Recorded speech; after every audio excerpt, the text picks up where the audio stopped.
The Psychology of Conspiracy Theories and Those Who Believe in Them. Understanding the Mind of a Believer by Devaraj Sandberg, December 2020. Introduction. Having been some decades ago a total conspiracy believer and now working full-time as a therapist, I wanted to share some of the insights I have garnered over the years from seeing both my own mind in conspiracy mode and that of others. There are a few reasonable articles on the psychology of conspiracy theories around, particularly coming out of the States. Joe Usinski and Robert Brotherton have done some really great work. I don't believe, however, that as a psychological culture we've really got to grips with this phenomenon yet. So I wanted to lay out some of the psychological principles I've found to be very useful when considering why some people get so wrapped up in this world. This is not an article aimed at academia, and I am not from that world. I hope that this piece will prove readable to anyone interested. I will draw on both traditional Freudian psychology and modern neuroscience in a fairly pick-and-mix fashion. This article will be in 4 parts. Part 1, the mind of a believer. Part 2, the world. Part 3, healing. Part 4, the good that conspiracy theories may do. As a therapist, I have helped people find the truth within themselves regarding conspiracies. I have assisted people who are totally in this world question their beliefs and start to come back to themselves. I consider that I have been successful in this for an assortment of reasons. Firstly, I have been there myself and I know what it's like. Secondly, I never come from a position of trying to convince someone their belief is wrong. Thirdly, I do not consider that I know the definitive truth about reality myself, so I feel I am open to new theories.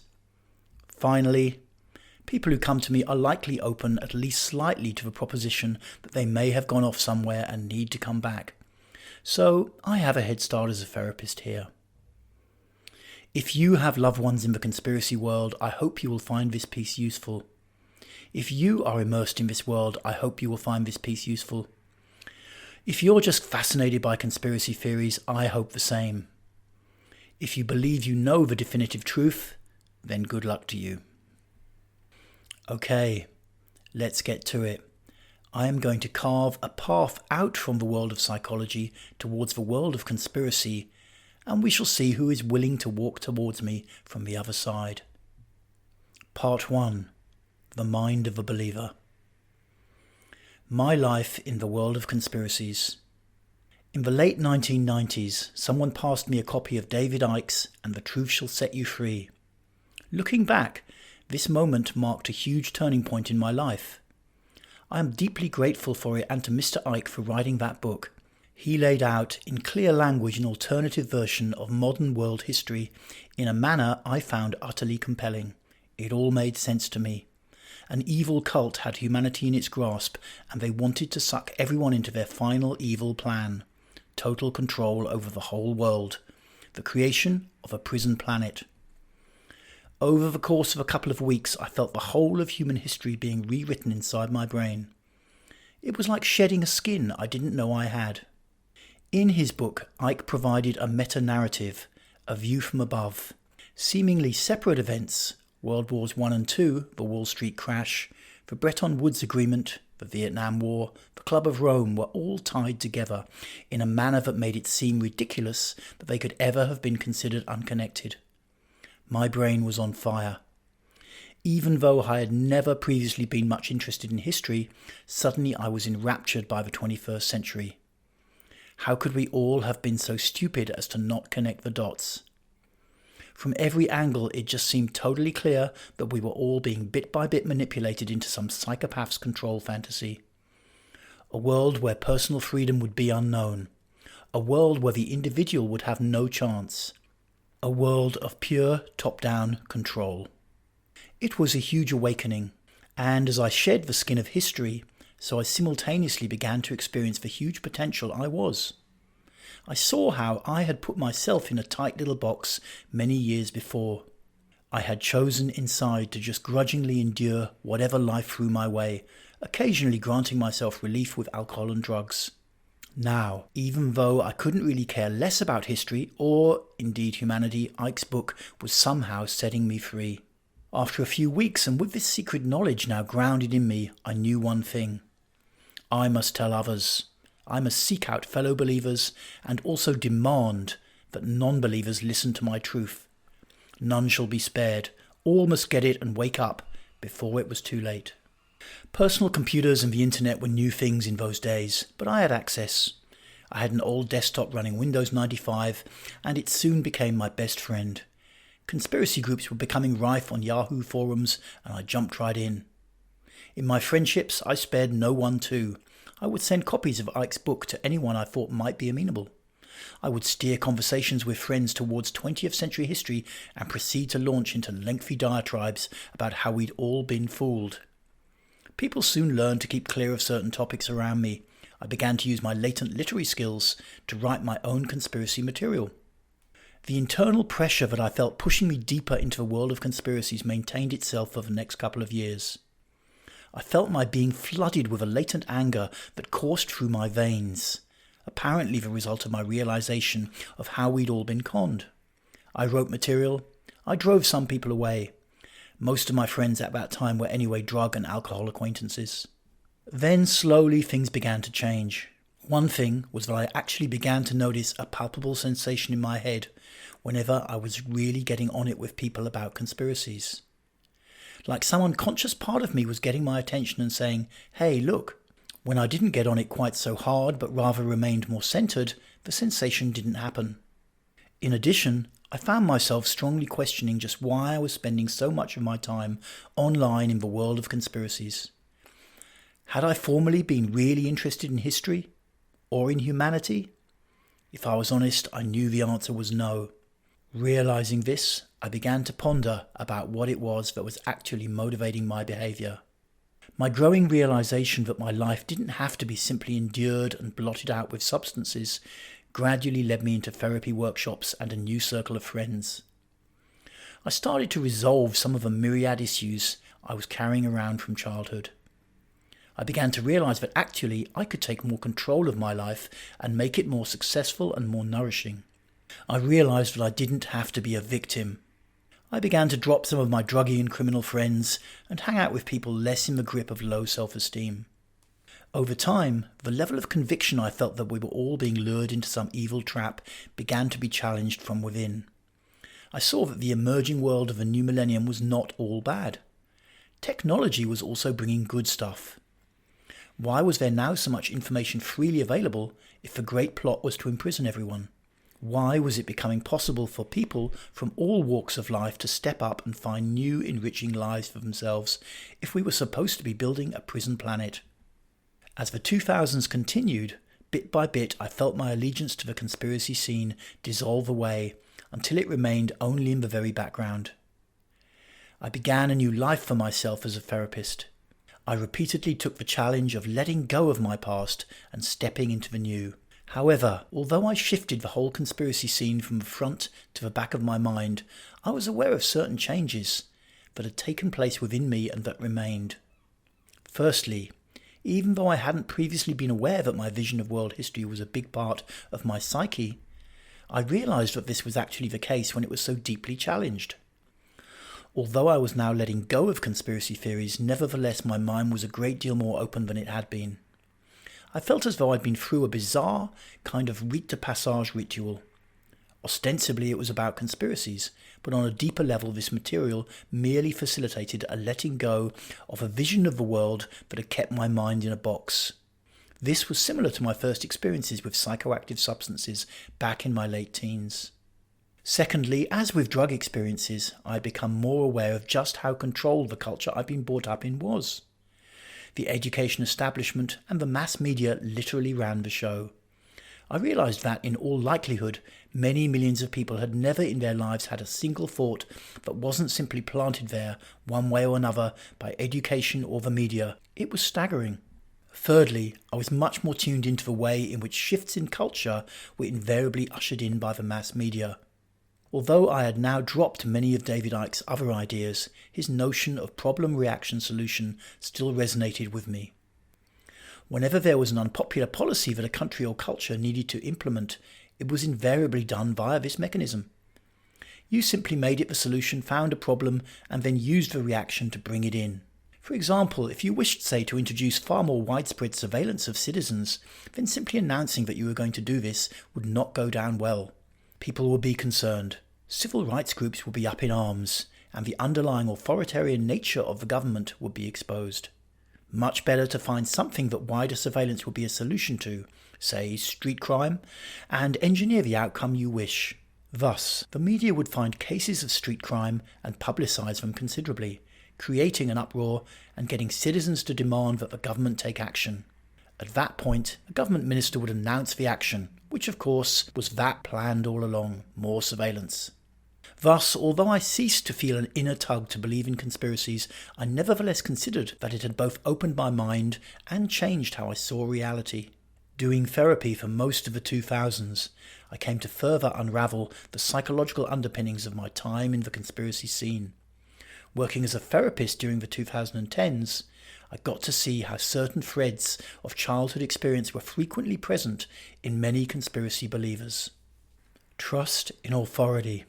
The absolute number one psychological issue I see evident in many conspiracy believers is an intrinsic distrust of authority. It's endemic within this group and somewhat inevitable. If we accepted what authorities, such as our government or global bodies, told us as true, then we would of course be less likely to believe in conspiracy theories. Thus we will find few conspiracy theory believers who also profess a high trust in authority.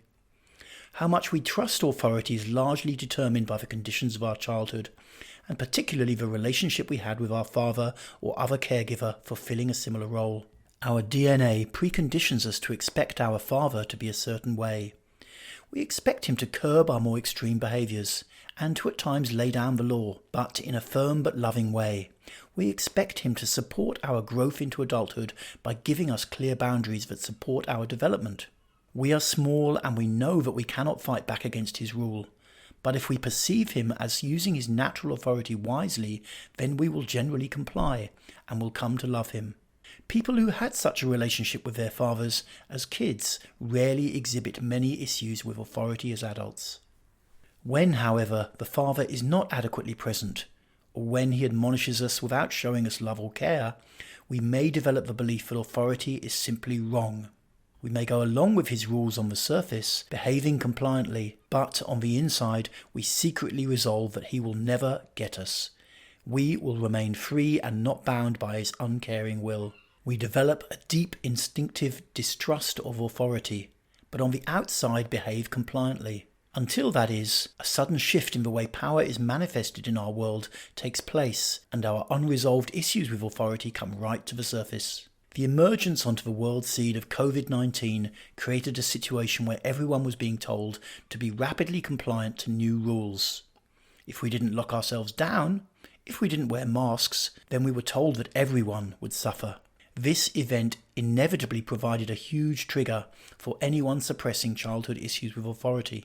Indeed, it would be hard to conceive of a more triggering situation than to suddenly be confronted with government officials and scientists on television, telling everyone that they must comply with strict behavioural regulations for the good of all. Repressed psychological issues exert a charge, akin to an electrical charge deep within the psyche. When triggered, the charge moves up towards the conscious mind, creating anxiety. In this situation, where the latent authority issues of millions of citizens are being brought right up to the surface, and given the degree of access to the internet and social media that we now have, it is inevitable that conspiracy theories spread literally like wildfire. The charge of repressed energy within the psyche drives us to seek a means to justify non-compliance with the new rules. In the mind of someone with such a charge, obedience to authority will feel disproportionately disempowering. Even if they comply on a behavioural level, they will seek without ceasing to not surrender on a mental level. Their agency detection system, ADS, works overtime to find a way to do this. Hyperactive agency detection. As primates, our brains are wired to look for simple causes, agency, when under stress. Evolutionary psychologists believe this is because, for our ancestors, the danger of not finding agency far outweighed the benefit of taking more time to work out what was really going on. If we consider a rabbit, say, that was slow but thorough in ascertaining if it was really in danger when it heard a scary sound, it would not likely live so long. It might get it right 4 times in a row and not run away. But on the 5th, whilst it was busy assessing the situation more deeply, the fox would get it. The rabbit that simply assumed negative agency would be more likely to survive. Thus, it is proposed that natural selection has furnished us with what is usually termed hyperactive agency detection.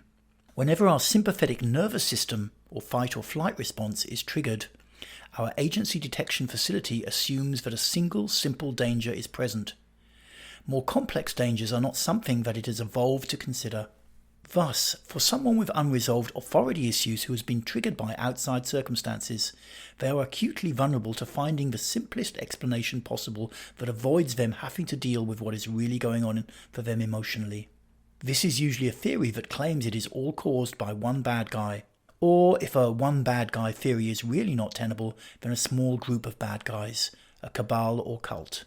This one bad guy theory allows us to justify non-compliance with whatever authority is currently telling us to do.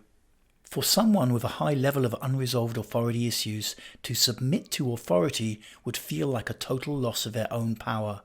It would literally feel like they were being made into a powerless slave. Even being told to wear a mask or to practice social distancing could easily trigger this.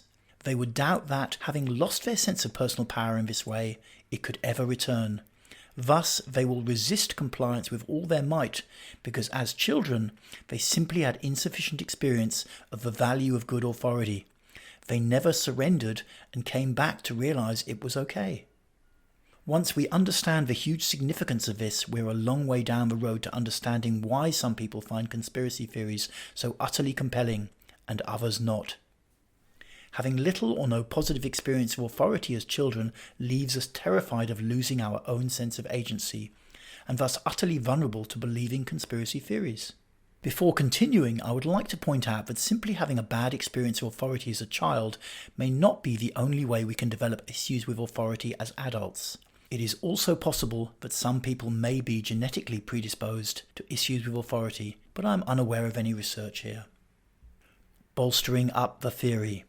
Adopting a conspiracy theory as fact gives a big psychological payoff.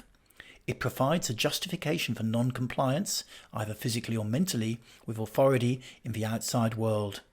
The core fear, as we've seen, is surrendering to authority. The original wound manifests as a huge charge in the psyche, a kind of no-go area. Fear accumulates around this wound. Once triggered, we seek a means to avoid direct confrontation with this charge. We do not want to experience all that anger and pain inside, especially the pain. If we submit to the situation facing us, whether that is agreeing to wear a mask, believing that JFK was shot by a lone gunman, or that there was no covert US involvement in 9/11, then that surrender would feel as though it would cause a total loss of agency within us.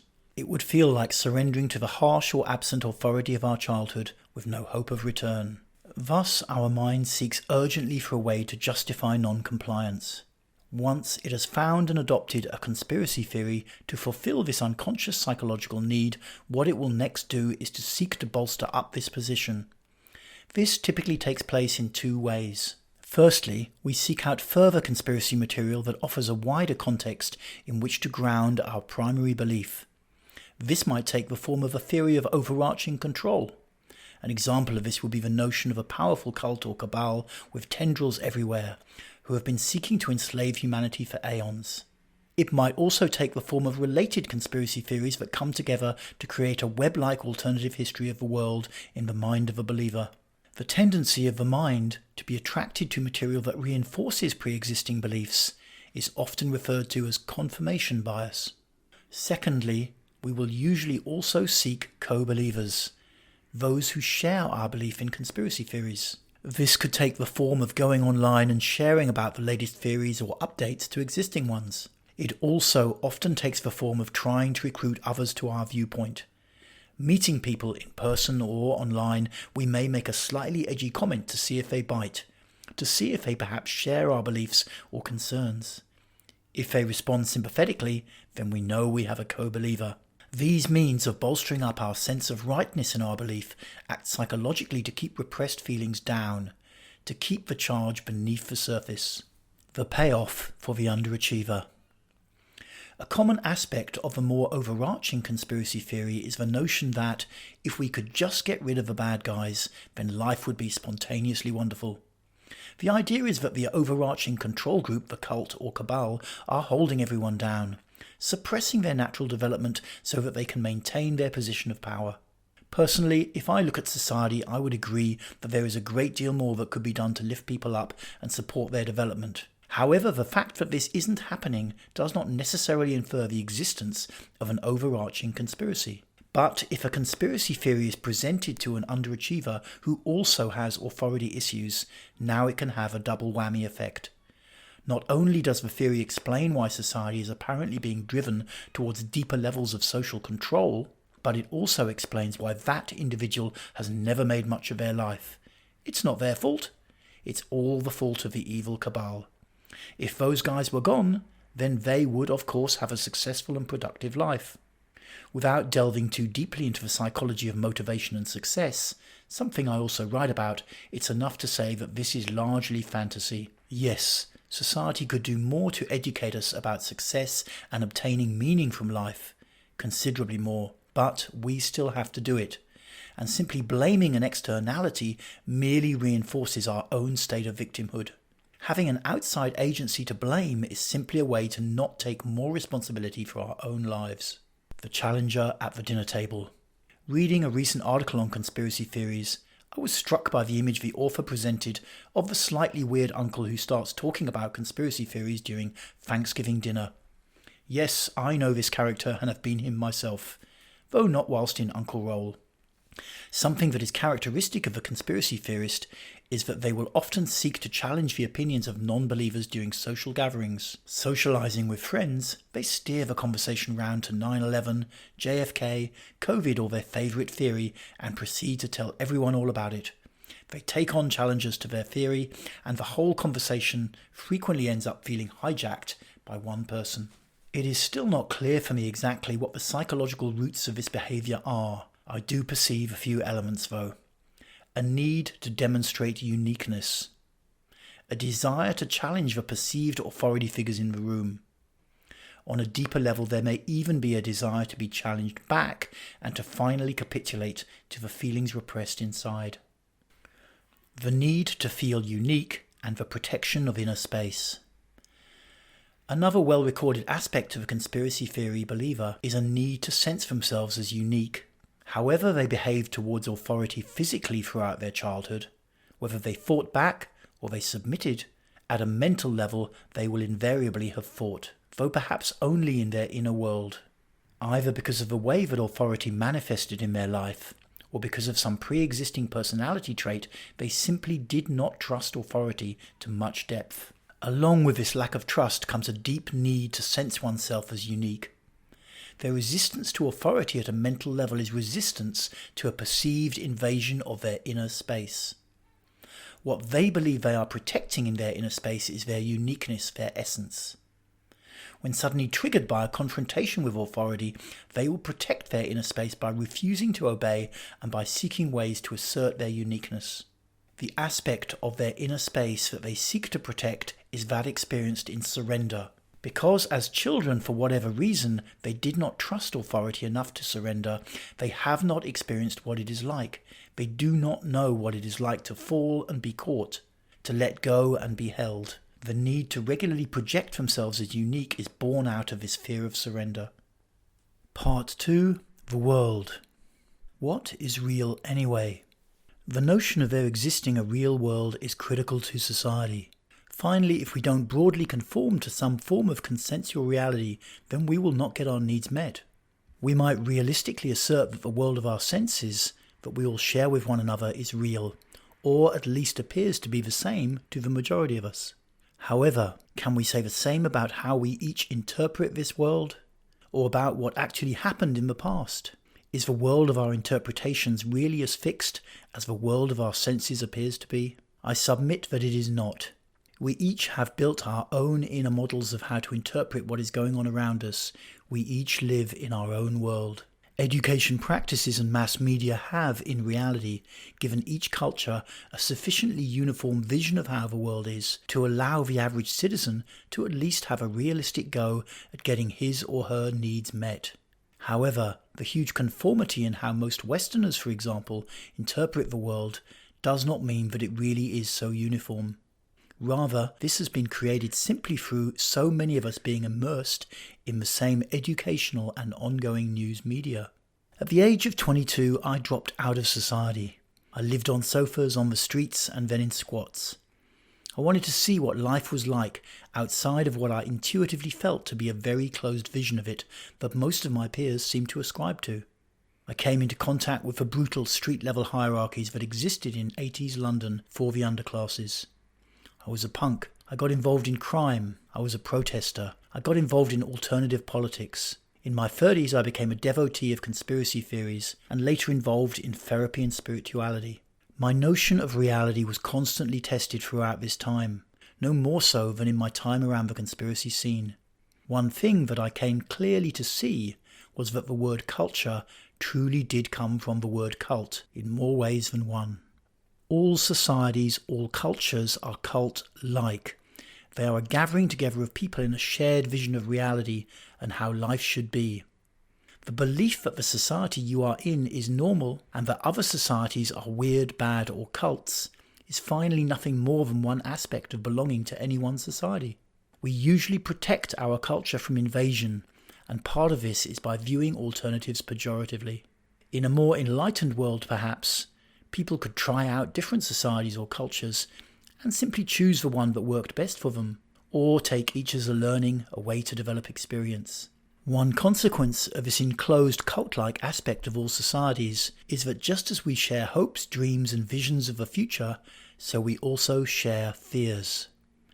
The culture we are in has programmed us to be a certain way, invariably without our consent, and any experience or behaviour outside the bounds of our cultural norms will be treated fearfully. Thus, on a psychological level, conspiracy theories which posit a version of reality at odds to the prevailing culture will create fear and suspicion in the minds of non-believers. Seeing specific conspiracy theories sweep over a culture, such as QAnon material has done in modern-day America, will generate considerable pushback from those who are concerned that their culture is being rendered in two by this invasion. Concerned citizens understandably seek to assert an objective truth, as both a means to deprogram believers and to prevent others from being drawn in. But in trying to re-establish order, they are up against a variety of forces. Rationality alone will not save us. In considering why conspiracy theories seem so enduring, we must consider that any resilient conspiracy theory will, of its nature, be hard to absolutely falsify. If it was easy to falsify, it likely wouldn't endure. What is even more troublesome is that falsifying anything is actually a great deal harder than most of us have been brought up to believe. Even in the West, with its deep reverence for science and rationality, it is proving by no means easy to categorically falsify conspiracy theories, certainly not to the satisfaction of many believers. This is due in part to the fact that interpretive reality is not only personal, but also can be skewed to our unconscious predisposition, as we saw in part 1. However, a secondary issue with establishing truth lies once again with how our brain evolved. Yes, we have a great capacity for rationality. Western science has indisputably made huge advances through the way we have harnessed objectivity and rationality in observation of phenomena. But these functions of our higher mind are unfortunately subservient to midbrain and brainstem functions, those that we inherited from our evolutionary past. When our autonomic nervous system, ANS, is triggered by any perceived threat, our access to rationality is severely limited. We saw in part 1 how the more rational bunny rabbit would not outlive the more reactive one. Likewise, through natural selection, our brains have furnished our nervous system with the capacity to simply cut off access to our rational mind when under threat, a process sometimes referred to as limbic hijacking. Understanding this, let's now look at what happens when, in a real-life situation, a threat triggers this whole process into action. Spring 2020. Widespread concern about COVID-19 causes governmental bodies to rapidly invoke behavioural practices to control its spread. Citizens are asked to abide by a series of measures: maintaining social distancing, wearing masks, or remaining indoors. For those citizens with repressed authority issues, their autonomic nervous system, ANS, registers a deeper threat from the stance of authority than from that of the virus. Their bodies course with adrenaline in preparation to fight or flee. They rapidly adopt conspiracy narratives from the internet or social media to justify non-compliance, either mentally, physically, or both. Their access to rationality is severely restricted in this state of threat-dominated readiness. The government, media and concerned citizens try to increase adoption of anti-COVID measures and to stop the prevalence of conspiracy narratives. They do this by promoting scientific articles about the pandemic and trying to build a rational consensus towards compliance. However, whilst for the majority this does deepen the conviction that measures need to be followed, it appears to have little or no effect on the believers in a conspiracy and so further polarises the situation. This is because, as we have seen above, trying to use rationality as a means to push back against narrative warfare being mediated by the ANS is largely a waste of time. The majority of those who believe in the conspiracy do not change their mind and may even double down on their position. Change can only happen once the ANS-mediated sense of threat has diminished in the brains of individual conspiracy believers. This is the threat they perceive from authority. This usually will happen over a period of weeks or perhaps months, because it is hard to stay at this level of ANS arousal for long periods of time. At this point, the believers will usually be okay to comply behaviourally with COVID measures, but internally, in their belief system, little will have changed. It is simply that they perceive that the immediate threat from authority has now passed. Some conspiracies are real. The usual reaction that non-believers have to conspiracy material is that it is simply stupid or ridiculous. This is a means to create psychological distance from the suggested reality of the material and a normal human defensive behaviour. However, it is unequivocally the case that some conspiracies are real. As mammals, a big part of our psychology relates to dominance and hierarchies. Power attracts us, and the desire for power often leads to conspiratorial behaviour. It's hard to imagine Machiavelli, the Rockefellers or the Borgias getting too far up the hierarchical ladder without a great deal of conspiring. It is thus natural for us to ask the question, who benefits, when presented with a situation that feels suspicious to us. If there is a clear beneficiary, it is of course tempting to believe in a conspiracy. Even if a logical explanation can be found, it is also the case that it is not necessarily correct. In his famous book, Case Closed, investigative journalist Gerald Posner demonstrated beyond reasonable doubt that Lee Harvey Oswald could have killed President John F. Kennedy. However, this still does not demonstrate that he necessarily did. Likewise, even if there is a clear beneficiary and a clear path by which an event could have occurred, it is not necessarily the case that a conspiracy has taken place. It's good to get clear here.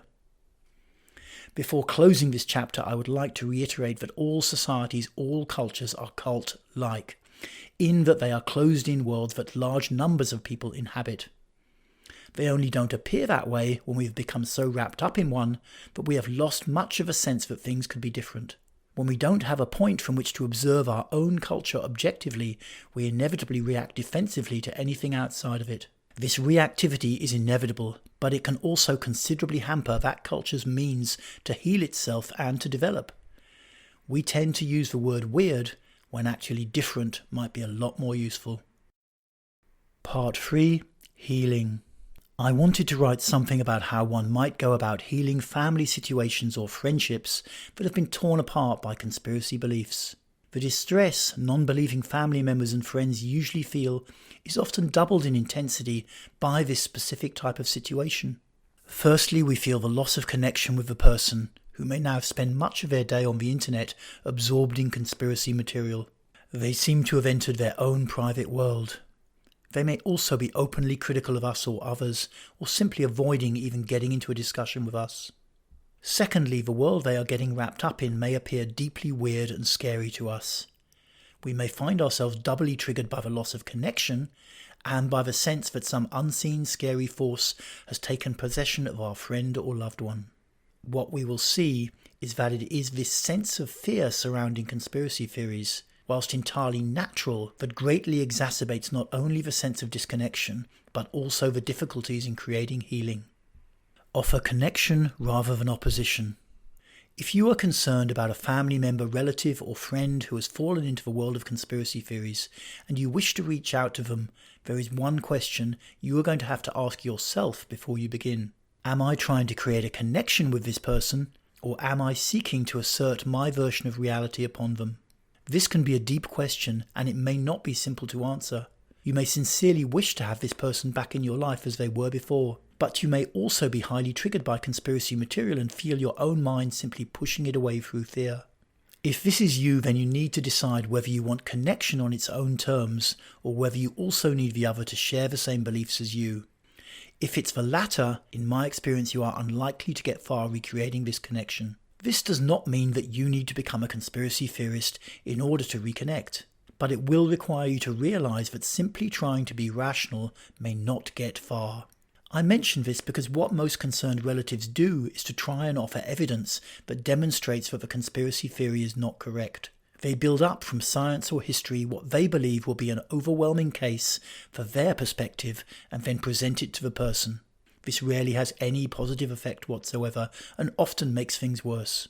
In many ways, in doing this, you have become sucked into a game of trying to prove who is wrong and who is right, and it is really not easy to create much healing in this way.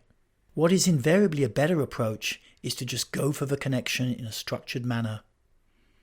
Here are the steps that I believe will best help you to move forwards positively once you have sat down with someone to have a conversation. Number 1. Assert emphatically the person's right to believe whatever they wish. Take an actual position for them. Show them respect. This is especially important if you are parents talking to one of your children. Number 2. Assert gently your own right to believe whatever you wish. If you have done step 1 well, often this will be met with little resistance. Number 3. Now that you've created respectful boundaries and got rid of the I'm right, you're wrong aspect, you can move forwards towards connection.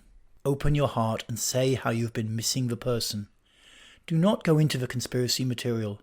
Just keep it totally human and heart to heart. Maintain your sense of respect for them to believe whatever they wish, but allow them to hear what you need from them in terms of connection. Number 4. This may be a journey. It may take more than one sit down together. But I have found this approach to often pay off. You need to accept that it may be beyond your control to change what they believe. But when you do this, connection does become much easier.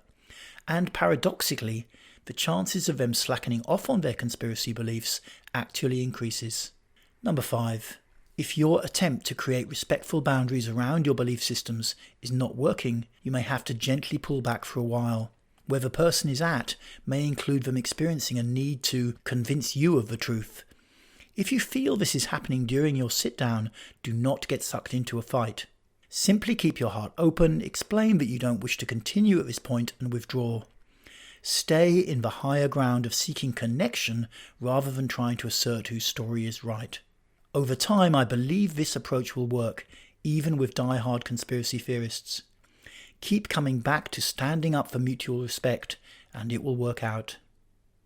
Therapeutic Direction. If you are or have been strongly into conspiracy theories, or as a therapist you have clients from this background, this section will contain some information on strategies that can be employed. The intention of therapy here is not to stop someone believing in conspiracy theories, but rather to allow them to investigate more deeply what is going on in their psyche. There are at least 3 strong markers that you can look for to give you an idea of whether you are likely in the grip of an unconscious charge. 1. You experience a huge fervour for the material. This might take the form of becoming obsessive about reading conspiracies online. It might include getting into areas such as science or history that perhaps previously you had a little interest in. 2. You feel compelled to seek like-minded believers or recruit people to your belief. 3. You feel extremely triggered by the notion of having to comply with authority. Let's take a closer look at these. The fervour that many conspiracy theorists exhibit is essentially a way that the mind is using to channel the unconscious charge that has been activated. What has happened is that something going on in the world has activated a stored charge in the person's unconscious mind, and this is triggering a strong anxiety reaction. Rather than go directly into this reaction and just feel it, what happens is that the mind seeks a way to justify non-compliance. This non-compliance will always be mental, but may also include being physically non-compliant. Mental non-compliance is simply a refusal to believe what authority is saying. Physical non-compliance is refusing to do what authority is asking. The conspiracy theory fulfills the psychological need to justify non-compliance, but there is still this huge charge of repressed energy that has been triggered. The mind elects to channel this charge into activity. Thus, the conspiracy believer may find themselves filled with energy, possessed by a huge fervour for the conspiracy. It may seem to them that they are on fire with it. If this charge can be dissipated, then the person will know much better how rational their theory actually is. Therapies such as emotional expression, bioenergetics, myofascial release, and Rolfing are a few of the options that have the specific aim of removing charge. The nature of these types of therapy, however, mean that this process will unlikely be complete in one session.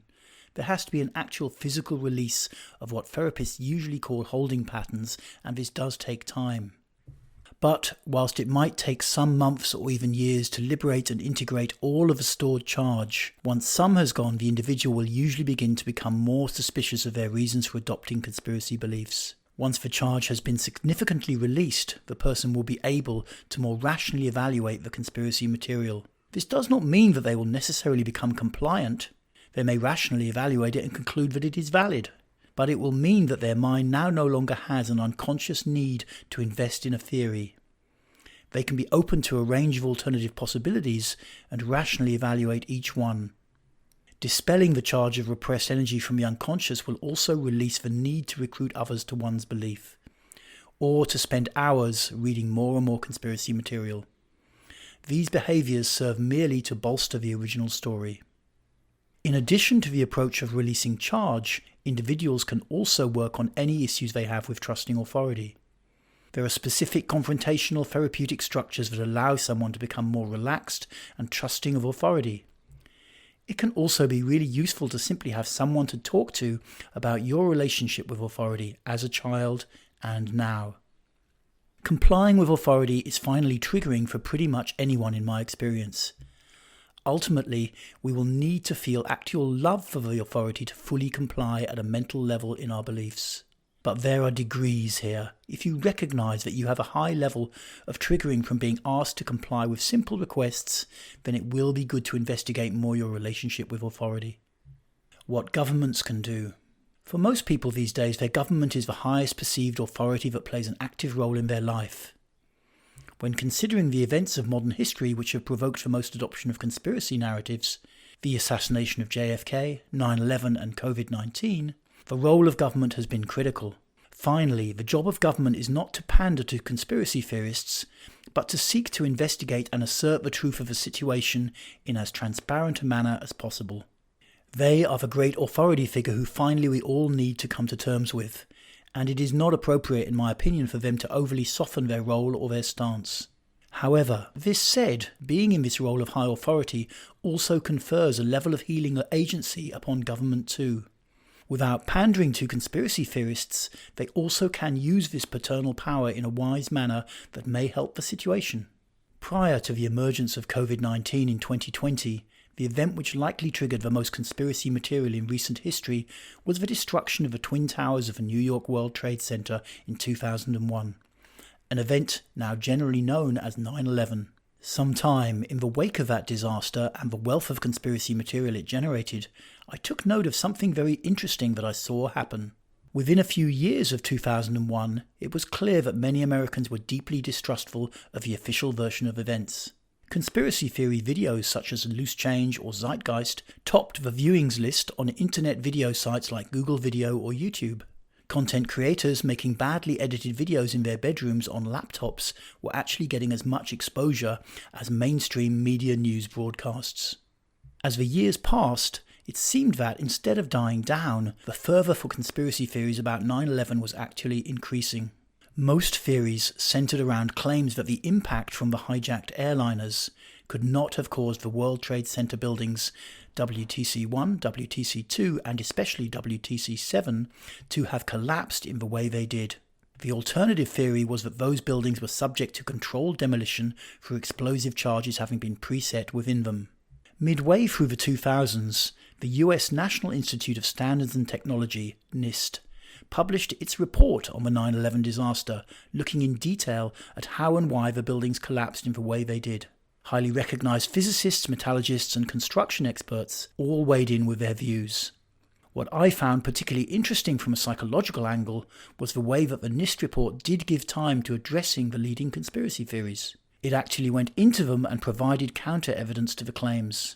Whatever one might personally believe to be the truth, this taking seriously of conspiracy material by the presiding authority, to my mind, will have considerably ameliorated the situation in America. Symbolically, the father is giving attention to the wayward kids. He is listening to what they say and giving them respect.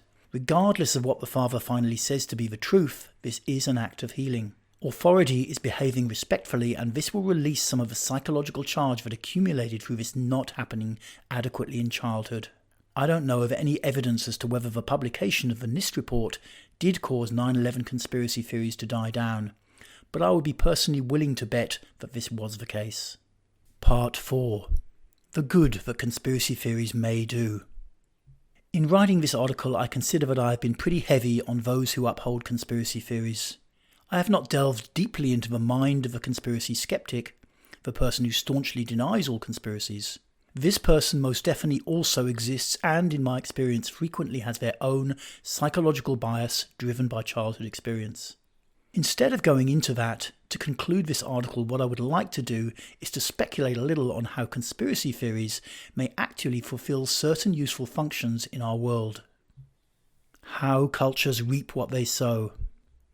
In their popular 2005 book, Freakonomics, authors Stephen Levitt and Stephen Dubner observed and wrote about many interesting macro phenomena in our emerging world. One that struck me in particular was the goes around, comes around aspect of Nicolae Ceausescu's long rule over Romania. Ceausescu legalized abortion early into his dictatorship. Levitt hypothesized that the generation of unwanted children that this action created finally led to there being enough revolutionaries to overthrow and execute Ceausescu a couple of decades down the line. In similar manner, we might consider whether American culture in particular is somehow breeding conspiracy theorists through its child-rearing practices. As the leading exponent of modern industrial capitalism, US culture has for generations provided a childhood inevitably deficient in fathering. Most dads are away at work for a great deal of their children's upbringing. In addition, they may understandably be tired each evening upon returning and find themselves simply unable to optimally fulfill their paternal role. For the kids, this situation is a long way from what they naturally expect. Our primate ancestors had fathers who were much more present. It is somewhat inevitable that this situation generates kids who frequently have a bad connection with authority and who thus may be more prone to select conspiracy theories as a means to understand the world. Certainly in Asia, for example, issues with authority appear a great deal rarer. The average citizen in Thailand, for example, where I have spent some time, appears way more respectful to people in authority, be they police officers, government officials or bank clerks. There may well be subsidiary reasons for this, but I would personally be fairly sure that childhood experience of the father is a big aspect. There may thus be a goes around, comes around aspect to American industrial capitalism. In the short term, great wealth has been generated. Of that there can be no doubt. But will the following decades cause America to topple from its high perch under the weight of conspiracy theories, rather in the way that Ceausescu finally reaped what he sowed? It's food for thought. Cultural evolution via narrative warfare. There is a reason why certain stories, myths and narratives attract us specifically, as we have seen in part 1. When we have a stored energetic charge in the psyche from our childhood experience, in order to avoid coming into contact with that charge, we will adopt as real any narrative which allows us to do just that. If we have authority wounds and the narrative means that we don't have to surrender to authority, then it will be disproportionately attractive to us. This actually does not only apply to authority issues, but to any psychological issue that leaves an energetic charge in the psyche. Thus, to avoid feeling a charge of anger, for example, some may find Buddhist stories compelling. This happens on a personal level, but also on a societal one. Child-rearing practices finally result in the creation of differing groups of people based around the charge held unconsciously in the psyche and the strategies employed to avoid feeling it. At some point, a type of mimetic or narrative warfare begins as holders of differing types of charge or adopters of different avoidance behaviors become proponents of different belief systems. They face off, usually on social media. Finally, this progression looks something like this. Childhood upbringing, leading to stored emotional charge and strategies to avoid feeling it, leading to adoption of different narratives as truth, leading to cultural upheaval. Conspiracy theories can open the mind. I personally witnessed just how invested I actually was in my culturally inherited version of history when I began to take seriously conspiracy theories. Aside of experiencing a high level of personal energy through the triggering process written about earlier, I also, over the course of years, became far less defensive when confronted with alternative cultures and alternative histories. I could rationally evaluate alternative ways of living without being highly triggered because they were different from my own upbringing.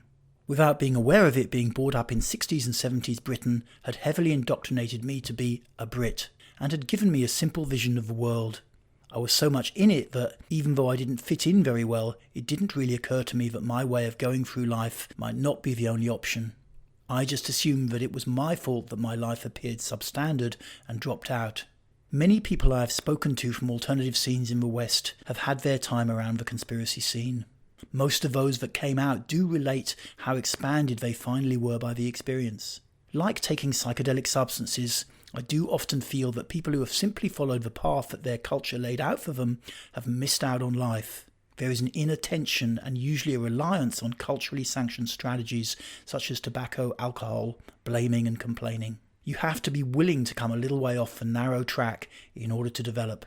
Whilst many conspiracy theories might undoubtedly not be true, this does not mean they mightn't be without benefit in a culture, but so simply programs the average citizen to work and expect little from life. Conspiracy theories as spiritual pushback. Okay, let's get a little more out there now. Imagine for a minute that some of the more prevailing conspiracy theories actually are true. Imagine that the world really is run by an elitist cult who control the mass media and who are slowly trying to draw all of humanity into a vast web of control, from which none shall escape. If such an organisation did exist, say at a human level or in some spiritual dimension, how would it likely be structured? Well, my experience of organisations is that they tend to be structured pretty similarly. We all know the top-down structure of a modern corporation. There are individual cells that work on different aspects of the business, and these are drawn together in a hierarchical structure that allows the overall direction to be controlled. It seems to work efficiently. When the FBI have uncovered organised crime networks, they have discovered that these organisations structure themselves in a remarkably similar manner. Thus, efficient structure seems to be ubiquitous. So it is therefore reasonable to assume that any elitist world-controlling organisation that might exist would also be filled with different characters fulfilling different roles and organised hierarchically. As in any continually evolving organisation, there will be younger, more progressive types and those who instead hanker after the old ways. Say for a moment that our proposed evil organisation do undertake horrible rites and rituals, supposedly to help forward their evil plan, as is held to be true in many popular conspiracy theories. Now, what is going to happen when large numbers of regular citizens begin to believe that this is happening? Mass beliefs of this type act as pushback, just as they do in the corporate world. Companies seen as polluting the environment, for example, begin to change their ways in the wake of large numbers of citizens becoming aware of their behaviour. Thus, it is not unreasonable to assume that the widespread adoptance of specific conspiracy theories acts to empower those in evil organisations who are more progressive. Every senior executive worldwide these days knows that being able to adapt to a rapidly changing corporate environment is a prerequisite for survival. I see no reason why the heads of an elitist evil organisation would think any different. Seeing that some of their old ways of behaving are becoming conspicuous, so the heads will empower the more progressive types within their orgs to create change, lest their whole enterprise become uncovered. This line of reasoning is of course highly speculative, but I would be willing to bet that in his 30-year career as a conspiracy researcher, David Icke has caused considerable change in the upper echelons of society behind the scenes. Big, powerful organizations will absolutely do what it takes to survive, and if this has to be done in secrecy, then that is how it is. We might even hypothesize on a deeper and more long-term level. What if there were a plan to slowly bring humanity up from its humble beginnings and to create a global state of peace, prosperity, and spirituality? But that this plan had to be undertaken in relative secrecy in order for it to work. This is what some who have researched the origins of America in the 18th century have concluded. In such a situation, and given that a small number of people would inevitably be wielding vast power, perhaps conspiracy theories are a way to push into the organization to create change and ensure that it doesn't stray too far from the positive path it is meant to be on. In all these things, we will almost certainly never know. Thank you for listening to this article. The end. Copyright Devaraj Sandberg, 2020. Feel free to check out more of my writings on Substack at the link below.